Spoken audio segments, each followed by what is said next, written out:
श्रीलक्ष्मी श्रीमहालक्ष्मी क्षीरसागरकन्यका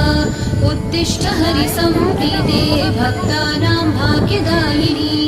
श्रीलक्ष्मी श्रीमहालक्ष्मी क्षीरसागरकन्यका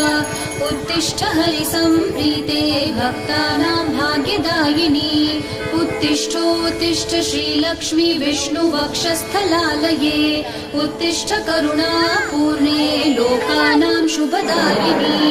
उत्तिष्ठोत्तिष्ठ श्रीलक्ष्मी विष्णुवक्षस्थलालये उत्तिष्ठ करुणापूर्णे लोकानां शुभदायिनी श्रीपद्ममध्यवसिते वरपद्मनेत्रे श्रीपद्महस्तचिरपूजित पद्मपादे श्रीपद्मजातजननी शुभपद्मवक्त्रे श्रीलक्ष्मी भक्तवरदे तव सुप्रभातम्।